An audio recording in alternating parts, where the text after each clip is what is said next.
Rouse, where growth is intentional and impact is inevitable. So we ask that you don't just watch, engage with us. Don't just listen, but learn with us. And don't just sit back. Come take a seat at the table, because we are just getting started.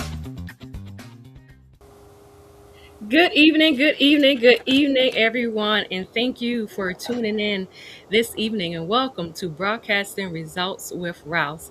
I'm your host, Turquoise Rouse, and tonight we are welcomed by a very respected leader, one whose background spans from law, military, administration, and economic development. But I love his dedication over the years to helping citizens and businesses and communities just like yours growing through leadership and opportunity. And so tonight, you all, we want to welcome Mr. John Whittleton. And if I pronounce it wrong, please help me correct me. But good evening to you, sir. You're doing good. You're doing good. Thank you. Good evening to you as well. Thank you. Thank you for joining us tonight. And obviously, before we like jump in, I like for people to kind of know who the guests are. And so I like Mhm. to say this phrase in regards to you, the man behind the mission. Okay. Tonight. So I just want to start with you. As many may not know you before coming on here, and some that do.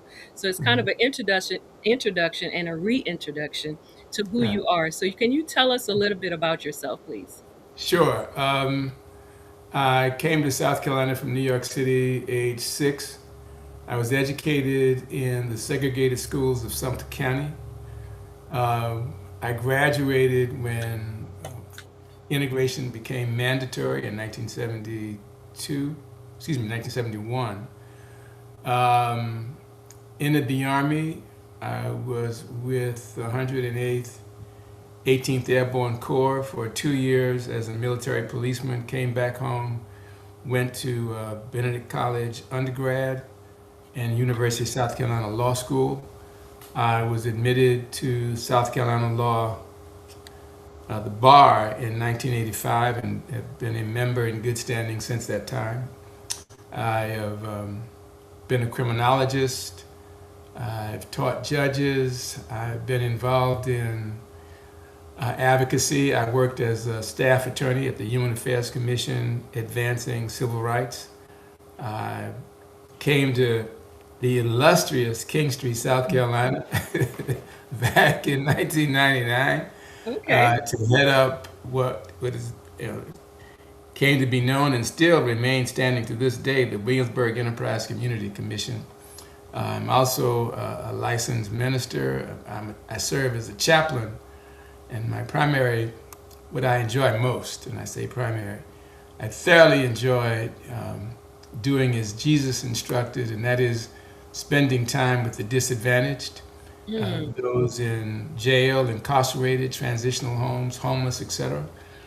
That's my passion currently. And so I live now in Myrtle Beach. I'm quasi-retired, but I still enjoy doing, making civic contributions. It means a Hmm. lot to me to do that. Wow. A wealth of knowledge I see, and I mean, it expands beyond just your service. Two things I like that you said, and I Mm. was just writing that down. You said disadvantage, and you talked about a civil commitment. Right. And that also kind of leads me to what was going to be my next question, which Hmm. is what inspired you to your commitment to service and leadership. But I see that what I feel like inspired you is a lot your journey. You talked about your military background. You talk about law. Hmm. You talk about coming to the illustrious King Street, South Carolina, Right. back in Right. '99. The Right. fact that you are a licensed minister, but you love to serve the disadvantaged, and Yes. I appreciate you just making that very known because I'm certain that it is someone out there that's probably looking for a mentor or looking Hmm. for someone that they can connect to that relates to them. That's right. That's Oftentimes right. in this world that we live in, we don't always have those that speak out publicly to relate to individuals. So I just want to say kudos to you for just acknowledging that. And I'm hopes that someone that is either watching this viewing tonight or will come back later to watch it, that they would see that they have someone that could Right. definitely be Right.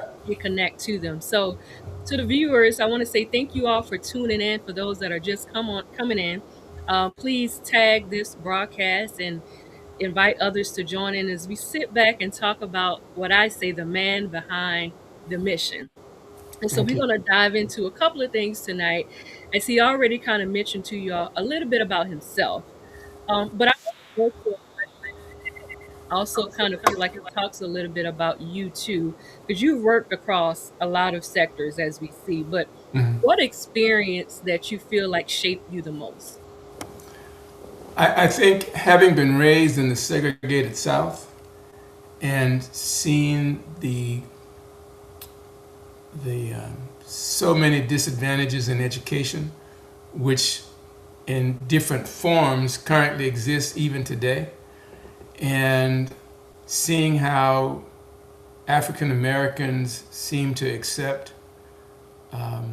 not doing their best, and I don't mean that to criticize my own race, but having been a lawyer and practicing law, having worked my way through school as a corrections officer and a police officer, I've heard all the excuses as to why we can't do or couldn't do. Mm, And being raised poor and black in Sumter County, never having been arrested, I know it can be done. I'm no genius by a long shot. okay. And so I think to myself that if I can do it, other people can. And those who have disadvantages, I think society should be compassionate toward and do everything we can to help them. So that's been my goal. I left out one of my experiences when I was assistant solicitor for the Third Circuit.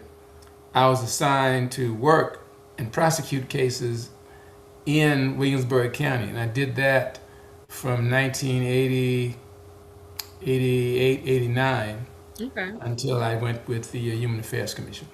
Okay. Okay. Well, listen, again, the more we talk, the more knowledge that we see are coming out, which Right, is a great right. thing. And I appreciate that Thank you. much. Um, but while you've done this line of work in a lot of different sectors and fields for a number of years, I Right. would have to ask, like, what motivates you at your tenure now to continue helping others to grow? Because the need is still there. The need is still there, and I think if when I die at a ripe old age, I'll leave it still here, but I will have the satisfaction of knowing I did what I could. Mm, And we see the need. I don't need to speak about how obvious it is with the Trump administration. Just turn the television on any given day, and the old adage of the white folk what is it, have a cold, we have pneumonia. mm. And so that's still systematic in just about every dimensions of our lives. Yes, sir. So I want to transition a little bit. You've built what I consider in listening to you a life around service. And Yes. so I want to kind of talk about how that service translates into the opportunity for our people.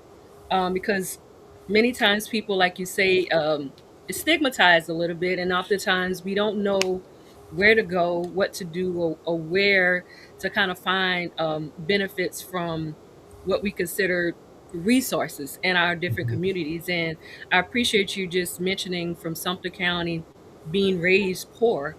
And I would speak even for myself, coming from a very rural area. At the time, being raised by a single mom, my brother and I, but I'm grateful that she didn't give up. Right.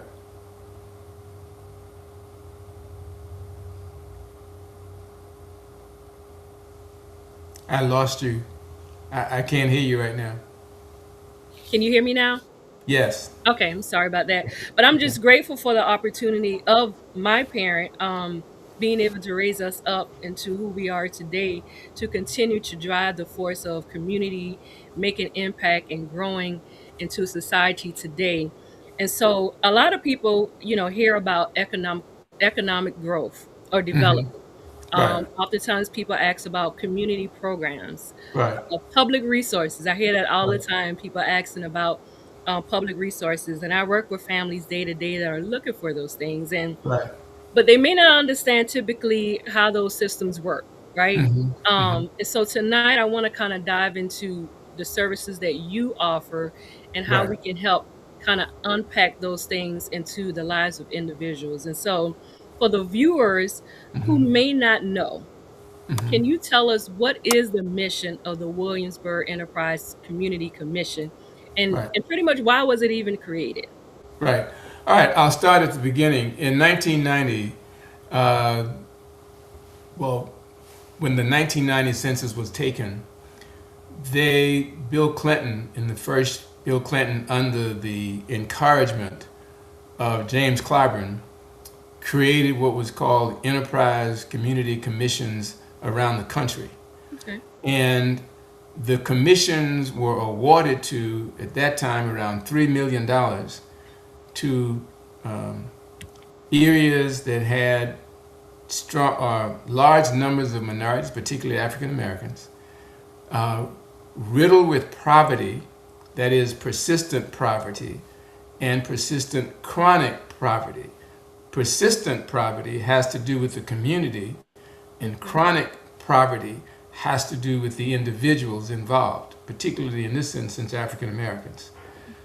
What is interesting, the same needs and conditions that warranted the creation of the enterprise community pretty much exists to the same extent today. That is, conditions in the Williamsburg Enterprise Community Commission geographic area has deteriorated. That is, we've lost population. We have not developed or increased the income gap or narrowed the income gap between whites and blacks.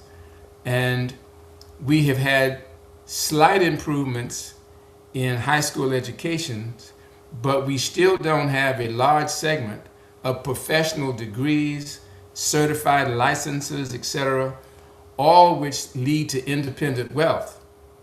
And so if you take the millions that came in through the Enterprise Commission, you take the other millions that have come in most recently through the Biden administration, the Clinton administration, the Obama administration, there is still that gap.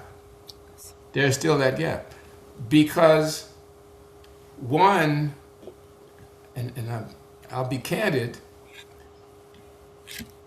because I'm going to say this, I'm not subject, no, there's no need to say that. I'll just say it, candid. We've not been able to blend the need, the people, the government all together to make a significant change. Right. There have been isolated instances where certain people have taken advantage of what's been there and increased their social mobility and economic status. But then on the other side of it, there's been a lot of folk that just left. And then a lot of folk have come in and just ripped us off and took the money and run.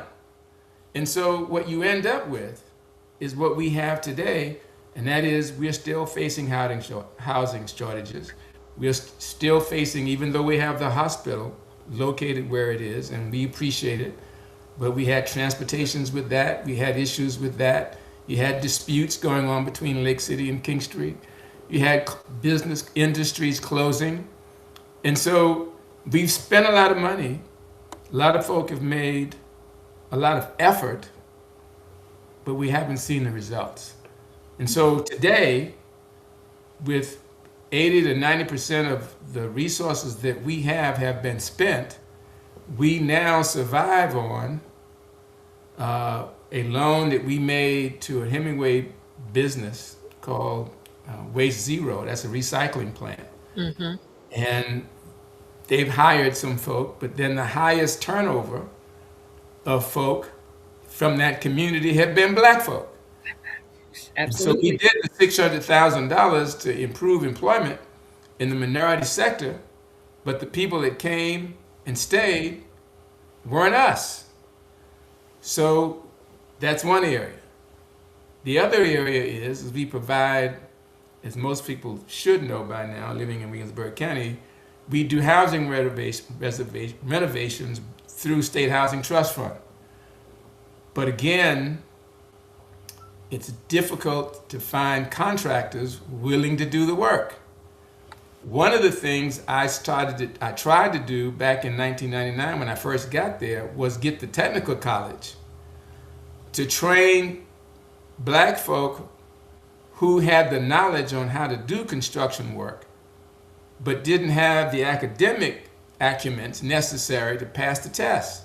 Mm. So I couldn't get, at that time, Yancey McGill and the legislative delegation to put some sort of legislative package together. So we never got it done. So guess what? Here it is, 20 some odd years later. We still have a shortage of licensed contractors, general licensed contractors in King Street. And so what our office has to do, we have a backlog of applications. State Housing is saying, we've got the money, but we don't have the contractors. Hmm. So my point is that the need that created us is still needed. In fact, more so now than before, because there's one thing about social mobility. Right. You're either moving forward or you're going backwards. And you Absolutely. can see just by living in King Street what direction we're headed. Yes, sir. So you shared a great wealth of insight, and I'm sitting here from a public administration perspective. Um, what role do you see your organization play into kind of bridging the gap that government alone cannot solve?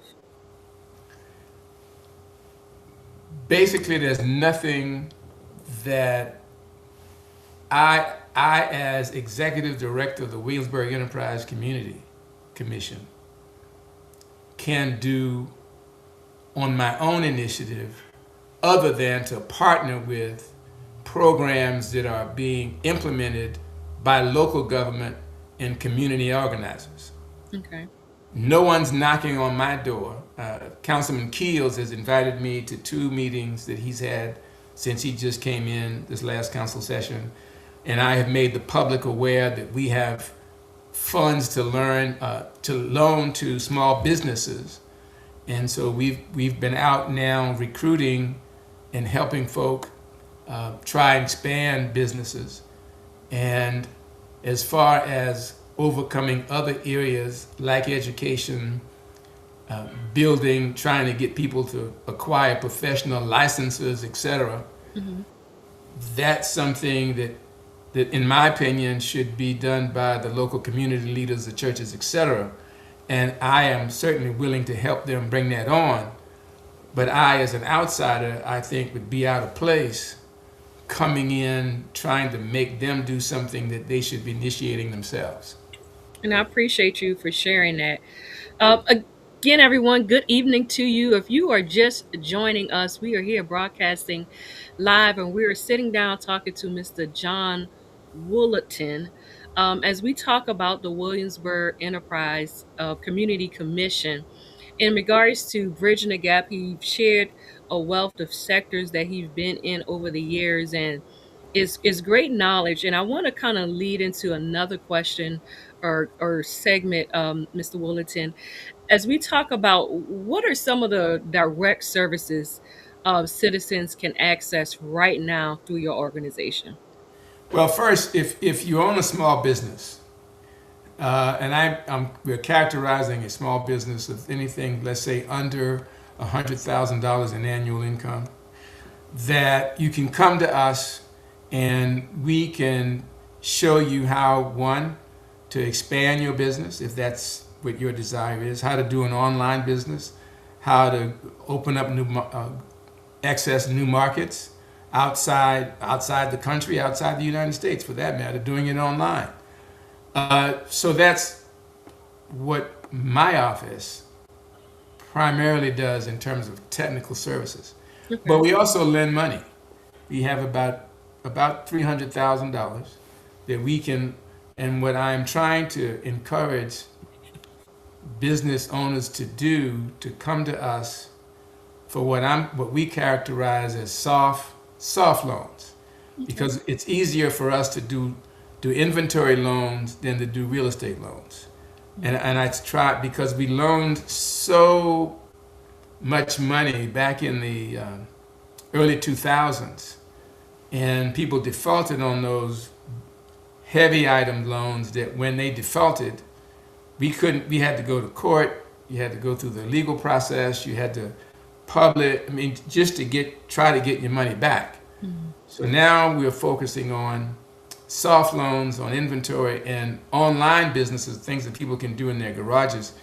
I'm so wanting if there's a young person out there that has an idea that they want to go online, and sometimes I buy stuff from Vietnam online. I don't see why we can't be selling stuff from Kingstree to Europe through online businesses. So that's what we're hoping to do. And of course, we have a housing program. We have housing lots there at the Enterprise on James E. Clyburn Boulevard. We have housing lots for sale, and we're inviting people to come build a residential home there in our subdivision. So again, it's business assistance, individual loans to help people get businesses started, technical assistance, whatever that business might need to expand, and we can do sell you a lot. We've got about, I think, 10 or 11 left, and they're for sale. Okay. So I want to dive that you mentioned those two things, which is going to kind of be my next kind of segment, but I'm glad you went right into it, which is where we were leading. And I want to Mhm. start with the small business. And you all, if you are tuning in, either already have your business but trying to expand it, or you're looking to start a business but just want to see what new markets are out there. He definitely shared something briefly, but I'm going to ask him to go a little bit more in details because you also mentioned something about young person. Right, And I'm very passionate about pushing young people to expand their right, craft, their gift, their talents. right, Like you see it so much over right, social media. And it's like, right, I know you can ultimately turn that into something productive that can right. very well go, like you say, from right here out of your house to Europe, to Africa, to some foreign state, to New York, Exactly, where you can still be exactly, in your exactly, bedroom making these things happen. So, exactly. number one, what is the age requirements when you talk about a young person? I- Any, if you had an 8-year-old today that had a product or an idea that we could fund and turn that idea into a marketable product, Mhm. we could fund that individual, show them how to get online and market, and then we should also show them how to process and package and ship and maintain control and make money and monitor. Whatever it would take, we can do that. Now Wow. that's from the small business side. Wow. Here's the other thing that the community can do. The community, in terms of business, the community leaders, teachers, churches, etc. You know who the skilled people in your community are. Mhm. If you were to come together and build groups and have groups come together and say, we know that Joey is bright, Joey has talent, but we say to you, then fund Joey getting out here and learning a contractor's skill, Mhm. fund him, the county. I mean, you can take taxpayers' dollars or grants from USDA to send Joey to school, Hmm. contract with him, get a contractor's license, and then come back to Kingstree and be the general contractor to serve exclusively for a limited period Kingstree in Williamsburg County. Wow. Other listen, other communities around the country don't look for government handouts. People take ownership of the community, not not being jealous of one. Well, why we chose Joey? You know, Mhm. that kind of, well, if they ain't gonna do it for me, they ain't gonna do it for nobody. No, Right. no, that's not how we grow. Right. It is we complement each other. So my your point about there's so many other things. Let's take the hospital. There was an issue about people uh, going from isolated areas all the way up on Mm-hmm. 52.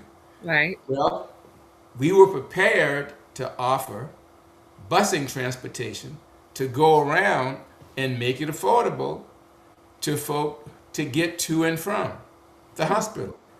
One of the things that prevents communities like Williamsburg County not to develop is poor health care and poor diet. Now, Mm-hmm. somebody says, then how does what we eat turn into us not growing as a community? Well, because it takes people, it takes initiative, it takes ideas, and it takes energy to make a difference. And Absolutely. so when we have a diet of fried food and sugar, what does that do? We don't have the energy to input to get things done. And I'm just calling it like I see it. Yes, sir. If Dollar General becomes where you go to get your groceries, how much benefit in terms of your energy and effort do you think you're gonna have? Listen, I definitely agree with you. You have to have the mindset to want to grow, to want to develop, and want to kind of position all of us to move forward in regards to a community. Um, so I kind of want to go back exactly to the small business standpoint. And again, for those that are joining in, please drop your questions in the comments if you have any, and we will periodically look over at them and be able to ask them for you.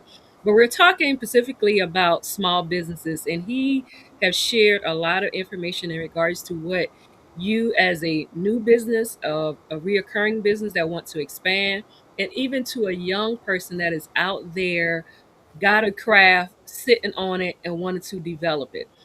I want to ask you another question in regards to that. From a legal standpoint, what would a parent need to do or be in position to do for their child? To make sure that they have everything lined up for If these. if if the child is underage, they simply sign a consent form on behalf of the child to enter into an agreement with any third party. Okay. And the outline of the responsibilities of all the participants would be stated in the agreement. And so as until the child become of age, that would be fine. Okay. That is not uncommon. You see it in Hollywood all the time. Yes, sir.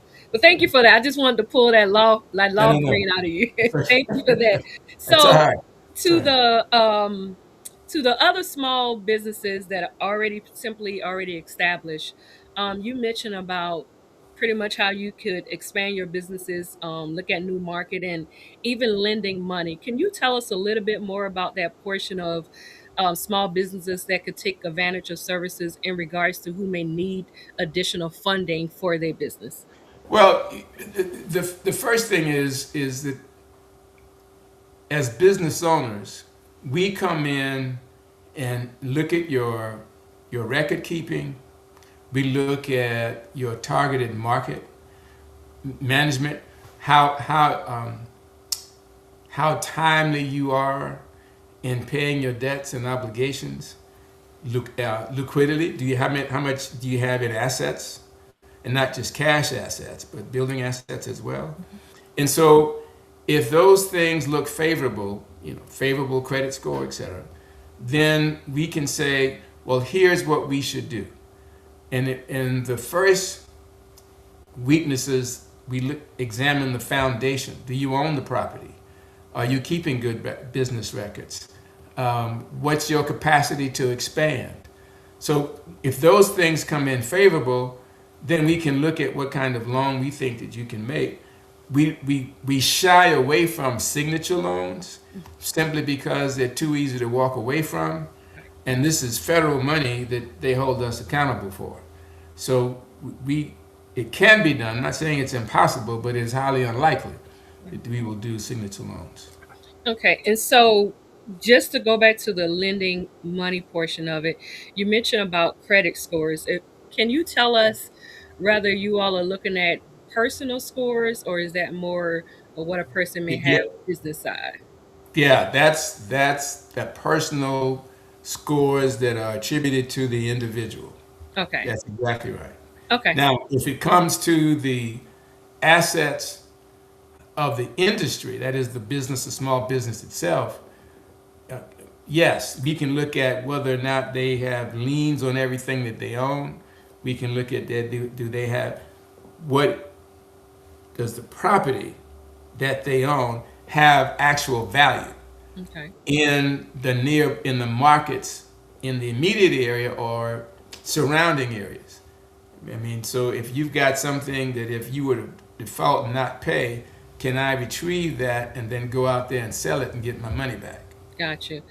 Now, I would say from a business standpoint, most time for small businesses, sometimes I heard you use the word record keeping, and sometimes we Yes. may not have the established quote unquote bank account specifically for our business. We may not have all of the record keeping, like keeping documentation. Right. So, Right. can you tell us if that should be a business owner that want to take advantage of these services? What would that look like for them? Well, the first thing is that we have people. Well, there's a lady that works on our board that's excellent with QuickBooks and perfectly willing to come and demonstrate at minimal cost to show people how to use QuickBooks.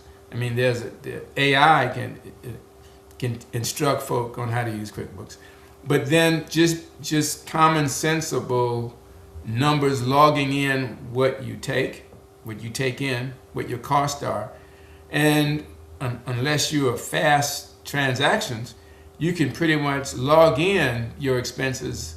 But we need to see records that, for instance, if somebody is funding their business on a credit card and then funding their personal expenses on that same card, it's difficult for them to distinguish what profit and what Mhm. expenses that are because then you got to go find receipts. It's particularly if you're talking about consumable items that can be used in the home and also a part of the business. Yes, sir. So that's what I mean when I say good record keeping. And I Gotcha. don't mean that the individual has to have exception, 7 or 800. No, if you stayed away from bankruptcies and those kinds of things, and car repossessions. If you don't have a lot of those things going on within recent history, we can still find a way to work with you. Yes, sir. But it's a matter of integrity too. Absolutely. So I want to make sure, even with a small business, let's just say someone starting up for the first time that may not have any of those things, what would that look like for them? Could they still take advantage of these services? Any of those things, such as Such as like, the record keeping, don't have particularly the bank account, like it's just a new business and I want to come in and see how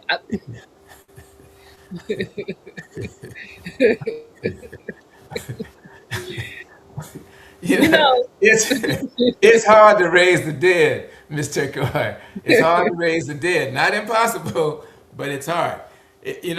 Because it sounds like I remember when I first got there in 1999, people were coming to me with business plans written on a 3 or 4 page legal pad. Okay, never done it, no experience, but here's their concept of a business, and they're wanting $200,000, 300,000, and oftentimes having had no experience in the business that they wanted to go into. Mm, I mean, it's a mindset or mentality that we need to develop as people, mhm. particularly African American people, of professionalism. That is, you have to care enough in what you do to always want to do it right. You know, as you would think that as um, excited as we are about our religion, worshiping God in spirit and in truth, that truth element would manifest itself in other dimensions of our lives other than church worship. And that being so, that should be reflected in our business life as well. Yes, sir. So I'm going to move away from the small business segment for just a second. I want to dive into what I know most people are asking about. And again, you all, thank you for those that are tuning in. We're going to go into the home repair program. As Absolutely. many people have reached out and asked about services that benefit their houses. We know that, again, like you mentioned, Williamsburg County, particularly here in South Carolina, a lot of citizens out in the rural areas has had properties for some time now. Can you tell us about the home repair program and how that works for an individual? Okay. The state of South Carolina gets federal funds out of Washington designed to repair homes. And so there are two basic categories that we do. We can do what is classified as $15,000, where it's a house that does not have extensive needs, minimum amount, up to $75,000. And Okay. so the question, and I've got the checklist here, and I don't want to bore you with all of the elements, but the primary thing would be is that the house is not so bad that adding the money to it will make it habitable.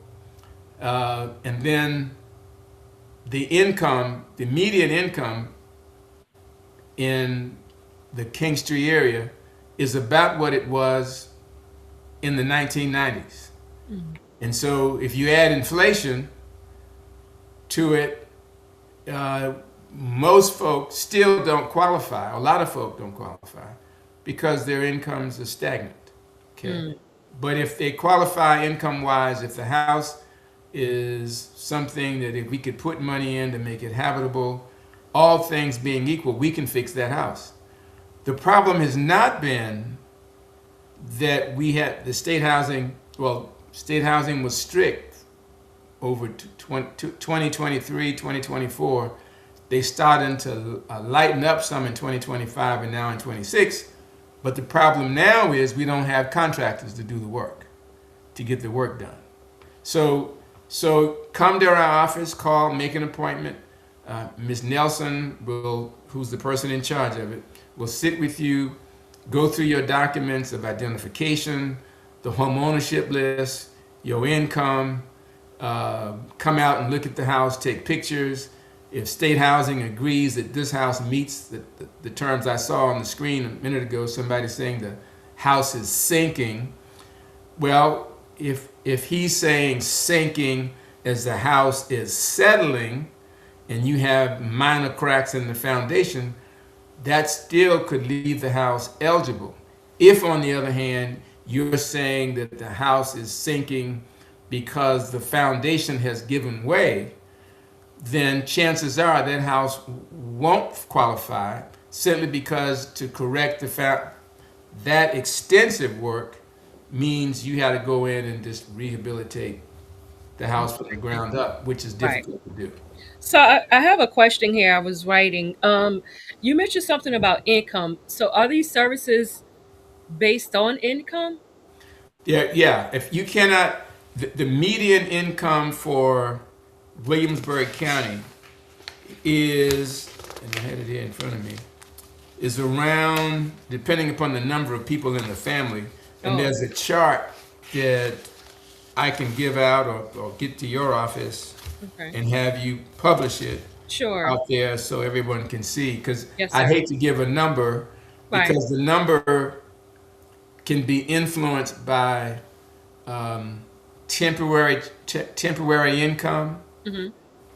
Temporary expenses could disqualify you, whereas temporary income could qualify you. Okay. And so I'd rather wait and have somebody come in before we give hard and fast numbers to say this is this and this is that.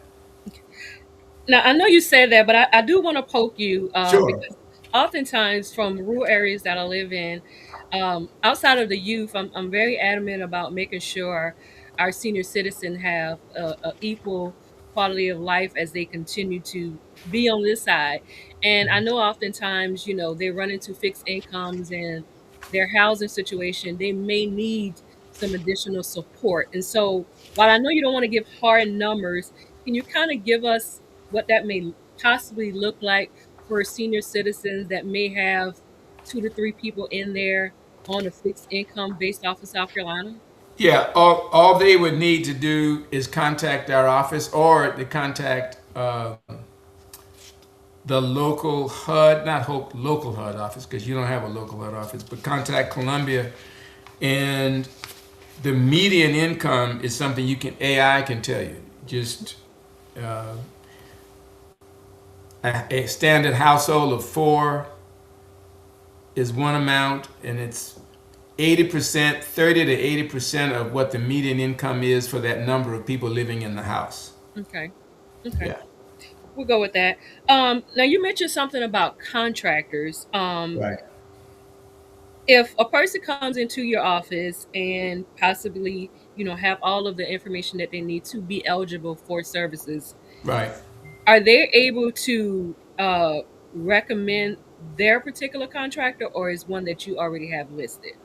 They can recommend their contractor as long as that person they recommend is a general licensed contractor, licensed by the state of South Carolina and registered and they register in Columbia, then that contractor is eligible. Yes. Otherwise, we couldn't use them. Yes, sir. And so, just one more question that we have in the comments area, and I think you kind of mentioned this when you mentioned about pretty much utilizing AI to determine a household amount. Income. Right. And they asked the question about if someone received disability, would they qualify? And would that still Yes. be based on the Yes. income? That disability income would be taken into account to determine their household income. Yes. Okay, okay. I want to go on, and if you have any more questions, please drop them in because I want to make sure that particularly these two services, as we talk about small business and home repairs, through this organization, that is answered for you, so that you all could leave this broadcast and be able to schedule appointments so that they can better serve you. But I want to ask too. Many people, hear about the words grants, and I heard you mention that early on about development and assistance. Obviously, we know it can feel overwhelming. Right. Um, how and or what would you suggest for citizens to better understand and access these opportunities? Well, a grant would be for under housing repair would be the first $15,000 that an individual secures to rehab their house. So if you do a $20,000 repair, the first $15,000 of that is a grant. The rest of that money is on covenant restrictions that if you stay in it for the required period, you don't have to pay a dime. But if you lose your ownership interest in it before the 20-year period is up, then you have to pay the difference. So that's a mathematical calculation that comes into play. Okay, okay. Well, thank you for that. I appreciate that. Um, I guess I want to ask too, some of the examples of partnership that has truly created results. I know you mentioned early on about the impact of coming out to Mr. Keels in the community, and I think that is very great to come out so that citizens can hear more. Um, but I want to go back to the home repair program and the small business. Do you, while you go out and offer these information, do you all offer classes that individuals could attend to learn more about the small business opportunities? Oh, absolutely. Absolutely. I just conducted a seminar, small business seminar in Lake City back February 20th. And so we put it on the air, placed it in the paper, uh, had people to attend from both Lake City and Kingstree. Even some of our board members came and attended that workshop. So absolutely, So, absolutely. and I want to go back to when you mentioned about the community and churches. Is that where you could possibly put on a class if that was like a church that came and say, how does it work? I would love to. I Okay. would love to be in God's house trying to foster business education to the needed community. No Yes. doubt. Now that would be the ideal spot. One of the things that they teach about developing small businesses, churches can actually get involved and house business incubators within their buildings. Hmm. And but you very seldom see churches using dining facilities or the repast area, whatever, where you can teach the culinary arts, you can teach barbering, you can teach out a number of things out of the church, and the church gets to write that off as a community service to the community. And again, that's a benefit and a service. Daycare is a part of the reasons why so many mothers are absent from the workforce because they don't have daycare or adequate daycare.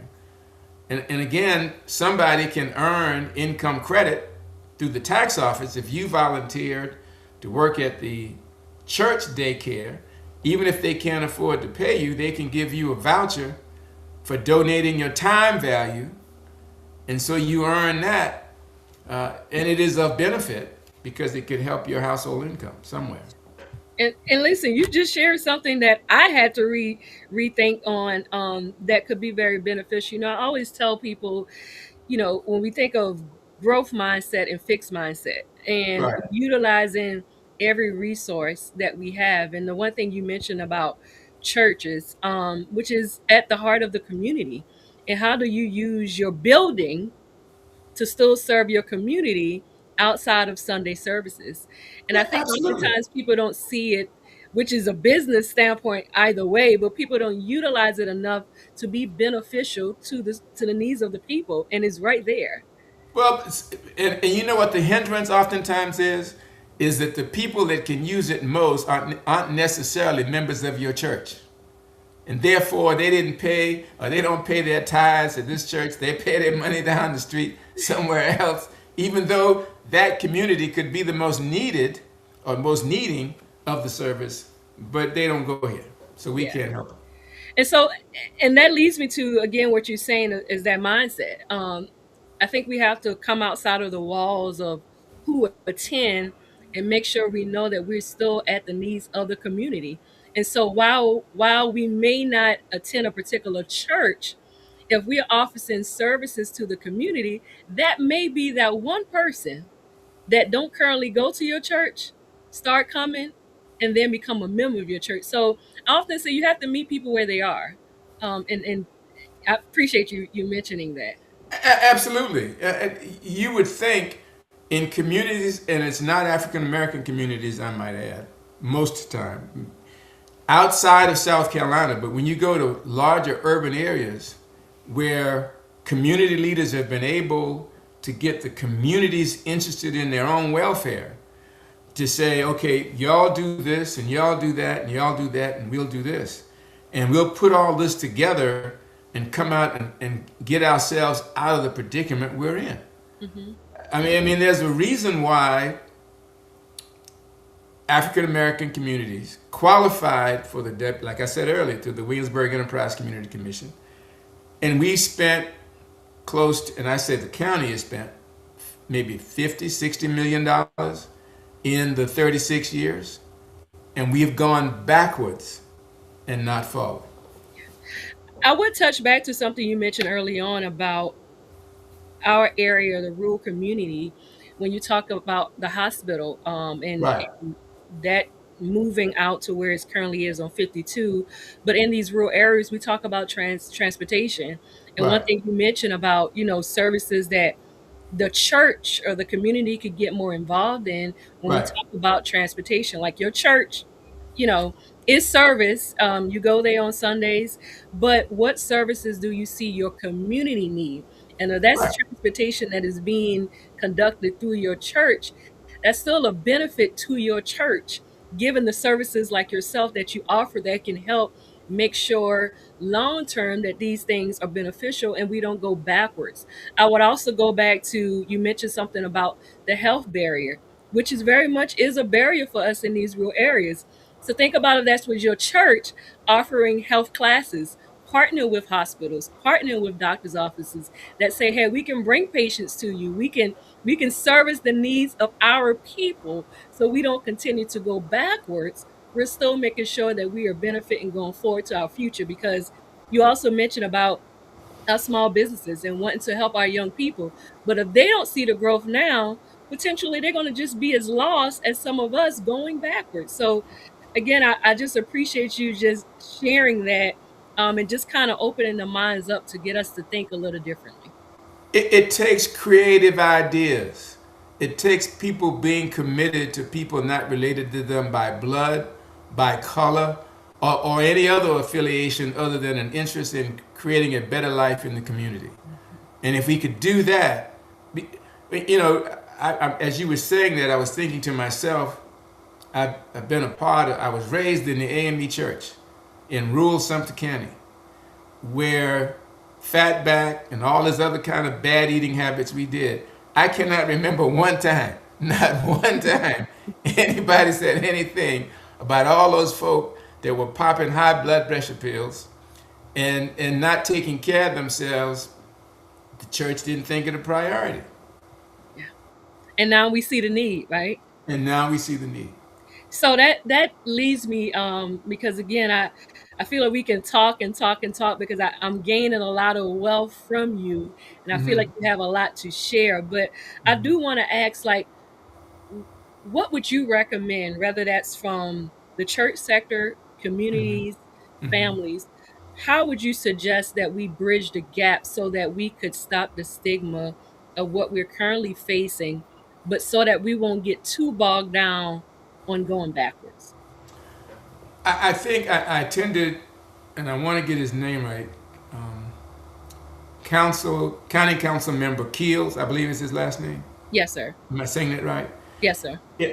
I went to one meeting he had, which was a meeting he had there in the administration building, but then he had another meeting out in Greeleyville, and I attended both those. He has the concept. He has the concept of bringing the politicians, the Christians, law enforcement, business, and industries together to see what we can do together to better the conditions throughout Williamsburg County. And I think that with that kind of leadership, and some of it, I don't say finger pointing is necessary, but I think finding where the ills are and then focusing on correcting those ills, because just community biased is an ill. The thing of well, if they got it over there, why can't they do it over here? Well, maybe it's more needed over there or more beneficial for the county that it's over there than where you are. One of the most and I'll say it because it takes a board to fire me from King Street. I'll say it. One of the most ridiculous things I've seen in King Street was the two recreations. The two recreations in a city that size within almost throwing distance, depending on how far you could throw, in the same area. And I'm like, why are we doing that? Why are we doing that? Because, well, they got it, so we got to have it. That's like the thing, and I'm going to tell you an old story here. If I got a minute, can I have a minute? Yeah, Just sure, just 1 minute. sure. Say this. It's like when my grandmother, the preacher down the road, they got their pastor a new suit. This was back in the day when, we were just out of riding wagons to church. And the black folk in my grandmama's church, they had to get their pastor a new suit because the pastor in the other part of the woods had gotten a new suit.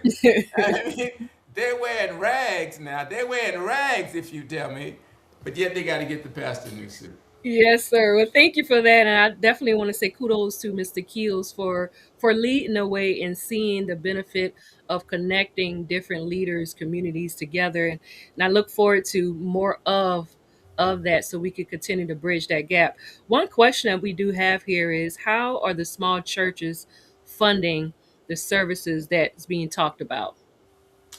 Well, the idea would be, and the way I've seen it done, is the church offers what it has. It has facility. It should have people. It should have, the church may not have the people that can prepare meals on wheels, but there's another church somewhere that needs drivers. The church may have a van, The church may have drivers. There may be women in the church or in the community that needs childcare. That there's an area in the church that can be easily licensed because it has water, it has the facilities to get licensed and get the licensing people to provide that service so those other people that can go to work and earn income or go to school. Doesn't necessarily have to be a job or get a CDL, get the CNA, get a license of some kind. There were women right there in Lake City that went into their own pockets to start a CNA business, the home care thing. Mm-hmm. And now they've grown out of Lake City and now are almost countywide over into Hemingway. Hmm. That's them taking the initiative on their own. Yes, sir. What I do want to ask, because while we are where we at, and I'm looking at how do we bridge the gap, and my mind is tossing more on the younger generation, and so I want to ask to you, how could our younger generation become more involved with boards and commissions and leadership roles now? It would be up to the county leadership and the licensing or permitting agencies to encourage churches and schools to encourage young people that have the ability and create programs.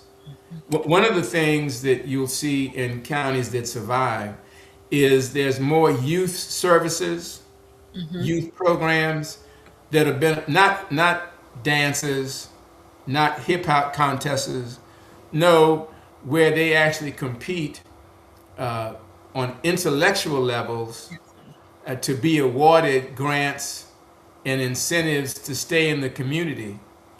And there's so much talent in the lower Florence, Williamsburg County area. Yes, sir. So as we segue to closing here tonight, again, I want to thank all of our viewers for tuning in, but I do want to share with you, Mr. Willington, that Miss Easterlin says, very informative interview. You came to the enterprise just as she was the Chamber of Congress in 1999, and it was truly she said this is fantastic concept to the area. So she just give kudos to you for the services that you've rendered since that time. So I just wanted to share that to you as well. And Ms. Robertson, hi there, out of Lake City, South Carolina, say great information. but All right, thank you so much. before we close, again, you all tonight, we talked specifically, number one, about getting to know him a little bit more. So as you dive into um, going into the office or looking at ways to benefit the services, you kind of know the person behind the mission. So that gives you a little bit more warming, welcoming as you go into a military background, as you go into someone that's been into law, as you go into someone that is a licensed minister. And I love the one thing he said in the beginning is that he loved more than anything is to serve the disadvantaged. So Yes, I ask of you, for you, and to you, if you're looking for someone, I'm hoping that he accepted me saying this, that you can lean on someone that is a balance to meeting you where you are. And I also kind of took from that, don't see no judgment. He is here to stand with you and for you, that you could meet with him, schedule appointments, because he is committed to the services in which he was called. And so I want to thank you for that as well. The other two things we talked about was small businesses services. And if I don't take anything else, I know us as adults, we are looking to expand our businesses. We are looking for a new market. But the one thing he said is our young generation, and we have to continue to encourage the thoughts of our young people. They are so talented, gifted. They come up with some of the brightest ideas of things. And while we think sometimes like, wow, it's time that we put those things to paper. It's time that we get journals and notebooks and start writing those things down. As he mentioned, there is a kind of a guideline or a checklist in regards to these things, but they offers the service to our young people. And I think now when we're talking about bridging the gap, that we find ways to take advantage of it. That's to our churches, our communities, and to our families. I challenge all of us, including myself, that we ensure that we set our young people up for success. While some of us may be on the track of going backwards, we cannot let our young people do the same thing. We have to set them up for success. So I appreciate you sharing that. And then we also talked a little bit about our home repair services. He mentioned to you all that they have lots for sale, so you don't have to look for land. They have the land for you. You Right. just have to come in, have all the required documents, and get ready to build. They have the connecting resource for you, which is phenomenal because some services don't have that. You have to go out and look for the land, or you have to make sure you have some type of collateral to go along with it. But they have a piece to the pie that you need. They just need you to come in and take advantage of the services. So thank you again for that. But I do want to give you a moment to kind of tell people how they can connect with you. I know you mentioned Miss Nelson name a Right. few times. So if you can tell the viewers how they could take advantage of your services after Yeah. this. Yeah. Yeah. Well, first off, uh, my cell phone number, my office number, all in one, is 843-598-2820. That's 843-598-2820. My email address is john.whittleton, that's WHITTLETON 62 at gmail.com. And as far as services go, um, I'm prepared to do everything from pray with you to show you the lots, to come visit your business, to encourage you, and be there for you. I want to see. I mean, it's almost 2 hours for me, and often most of my time at Williamsburg Enterprise Community is all volunteer.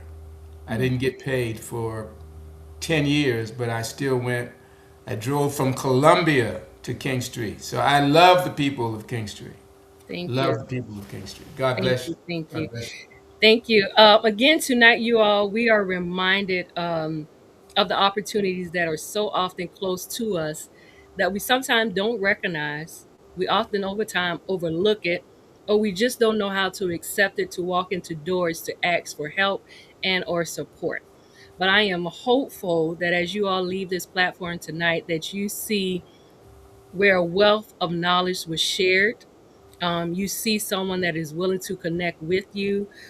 He mentioned opportunities through our churches, through our communities, through our family, to our young, and even to our seasonal individuals. So I just ask of you to continue to access resources, take action, and understand the systems in regards to what is being presented to us. Because the one thing you did mention too is the media, and what when we turn on TV, what we often see.